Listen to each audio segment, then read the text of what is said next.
A former Cy Young Award winner, mulls retiring at the end of the Dodgers season. Just not that Cy Young Award winner. Also, a former Arizona State football star wants his school to hire a coach from USC, and we're going to handicap the Galaxy's chances of returning to MLS Cup playoffs. Good morning. I'm James, and after all this time, I'm finally doing the jerk in the car quick video thing. This is your daily dose of sports and snark for the greatest sports city of the world, Los Angeles. This is Faithful Angelenos. How could you not love this last weekend? Saturday and Sunday, and frankly, the Dodgers on Friday, not a single Los Angeles team lost. It's a beautiful thing. If you like the content that we put out for LA Sports, clickety-clack the like button. Clickety-clack the subscribe button. There's a notifications bell.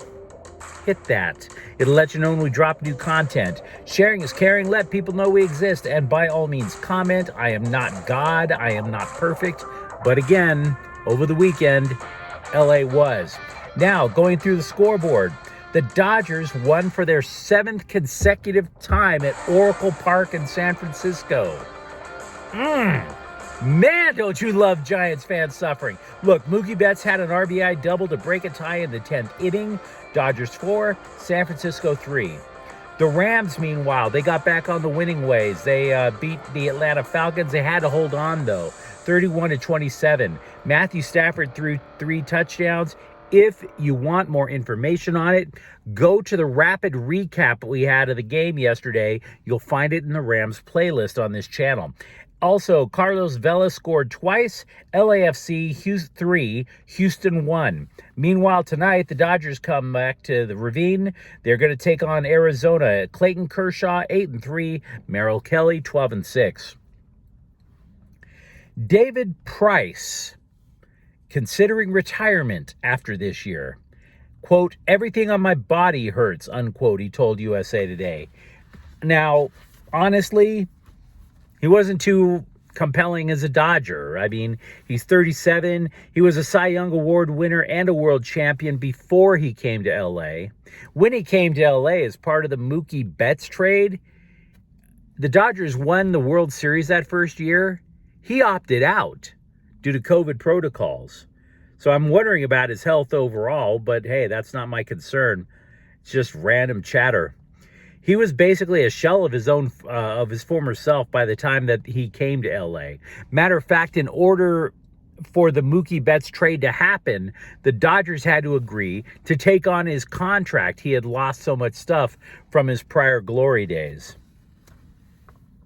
There is an absolutely delicious pic on Twitter of a merchandise vendor at Oracle Park. Right? We mentioned how the Dodgers have basically turned that place into Chavez Ravine North.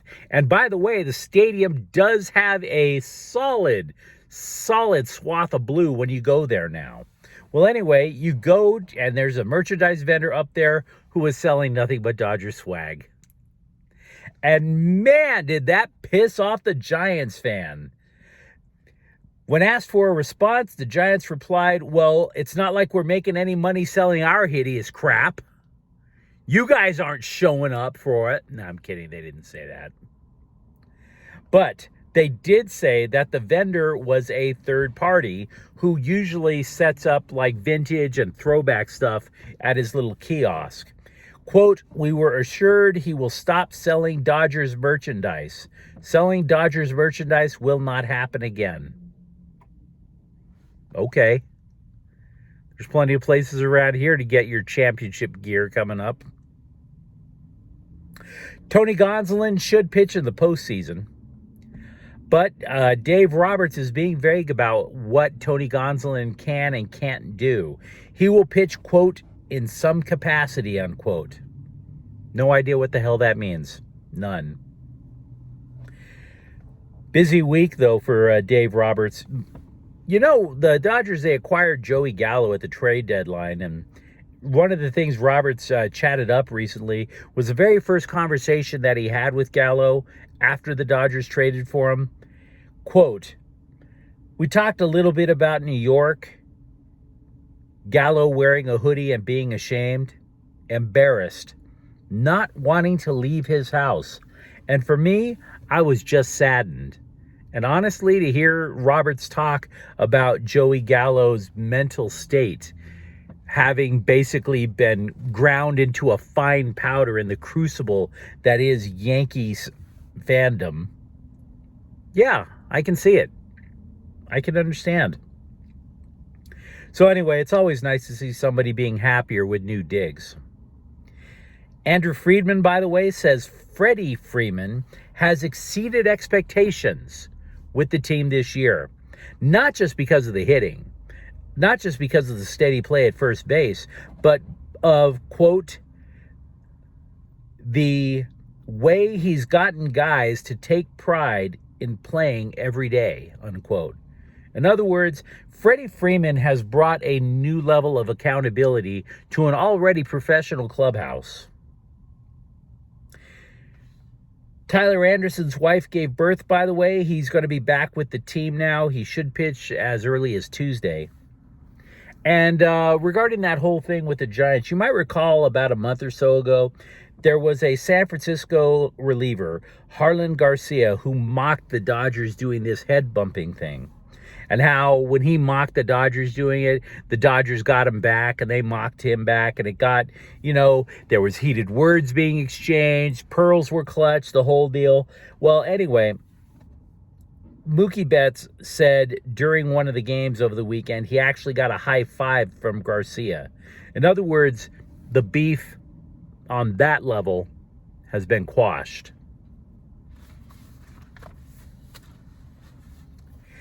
There's an Arizona sports broadcaster who also used to play safety for Arizona State, Jordan Simone. He thinks that after Herm Edwards got axed yesterday as the coach of the Sun Devils, he is urging the school to hire USC's defensive coordinator, Alex Grinch. Says Alex Grinch would be, quote, a home run replacement, unquote, for Herm Edwards. Does he have inside dope? Or is it just somebody speaking out of his booty? No idea. Now, to be honest with you, I've never met Alex Grinch. I don't even know if he's necessarily prepared to be a head coach. Now, speaking of USC's defense, you might cringe at how the Trojans' D seems to get pushed up and down the field. For example, they gave up 421 yards to Fresno State, but they only gave up 17 points, which was brought up by some of the players. 421 yards, quote, the thing is, yards don't mean points, linebacker Shane Lee said. Touché.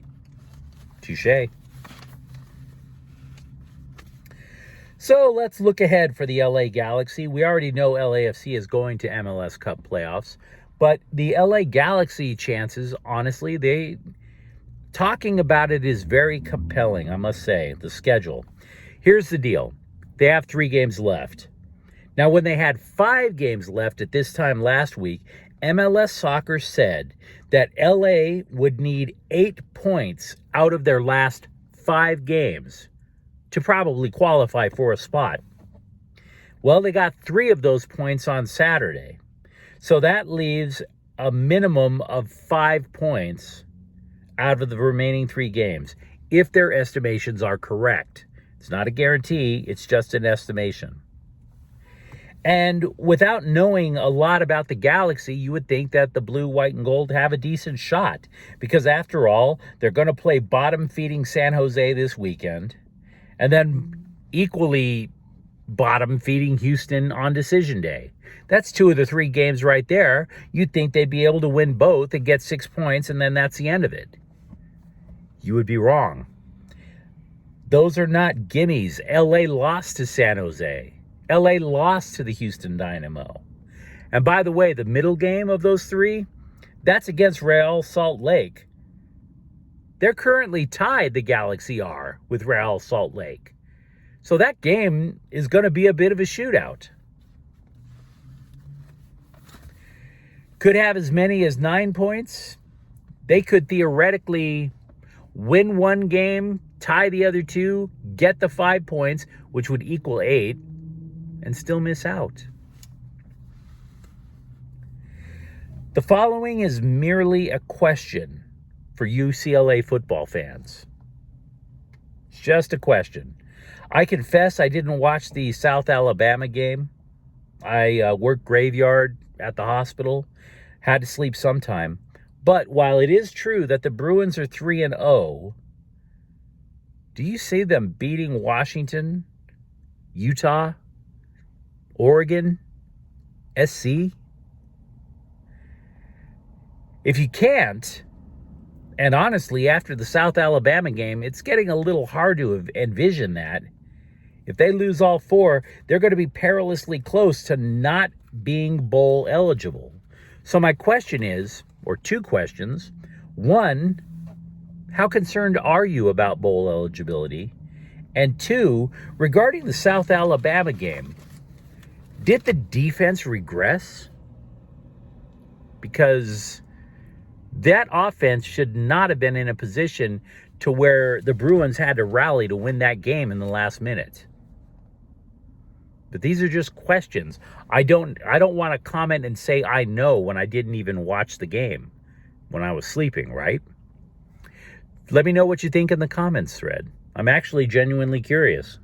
Now, if you enjoyed this content, don't forget to subscribe to Faithful Angelenos. We definitely talk LA sports here.